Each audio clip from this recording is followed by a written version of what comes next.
And I tried hard to be proud of my service, but all I could feel was shame. And racism could no longer mask the reality of the occupation. These were people, these were human beings. I've since been plagued by guilt anytime I see an elderly man, like the one who couldn't walk, who we rolled onto a stretcher and told the Iraqi police to take him away. I feel guilt anytime I see a mother with her children, like the one who cried hysterically and screamed that we are worse than Saddam as we forced her from her home. I feel guilt anytime I see a young girl, like the one I grabbed by the arm and dragged into the street. We were told we were fighting terrorists. The real terrorist was me, and the real terrorism is this occupation.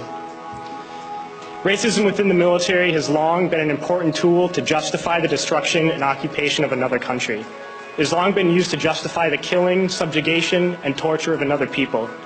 Racism is a vital weapon employed by this government.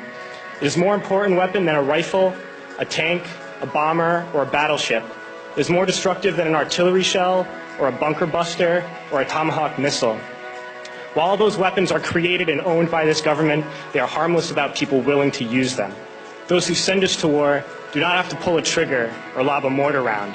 They do not have to fight the war, they merely have to sell the war. They need a public who is willing to send their soldiers into harm's way. They need soldiers who are willing to kill and be killed without question. They can spend millions on a single bomb, but that bomb only becomes a weapon when the ranks in the military are willing to follow orders to use it. They can send every last soldier anywhere on earth, but there will only be a war if soldiers are willing to fight. And the ruling class, the billionaires who profit from human suffering, care only about expanding their wealth, controlling the world economy. Understand that their power lies only in their ability to convince us that war, oppression, and exploitation is in our interest. They understand that their wealth is dependent on their ability to convince the working class to die to control the market of another country.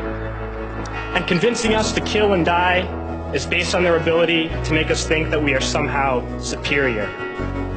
Soldiers, sailors, Marines, airmen have nothing to gain from this occupation. The vast majority of people living in the U.S. have nothing to gain from this occupation.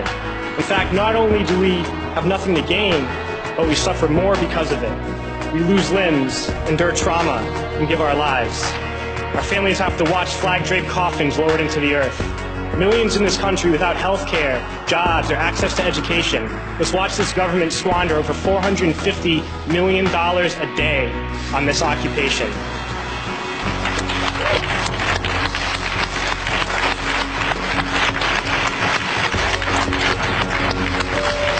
Poor and working people in this country are sent to kill poor and working people in another country to make the rich richer. And without racism, soldiers would realize that they have more in common with the Iraqi people than they do with the billionaires who send us to war.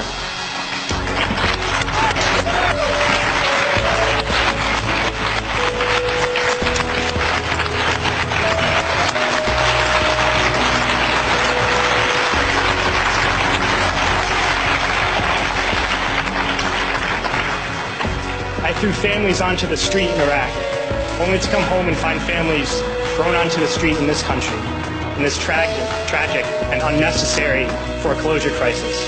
We need to wake up and realize that our real enemies are not in some distant land. They're not people whose names we don't know and cultures we don't understand. The enemy is people we know very well and people we can identify. The enemy is a system that wages war when it's profitable. The enemy is the CEOs who lay us off from our jobs when it's profitable. It's the insurance companies who deny us health care when it's profitable.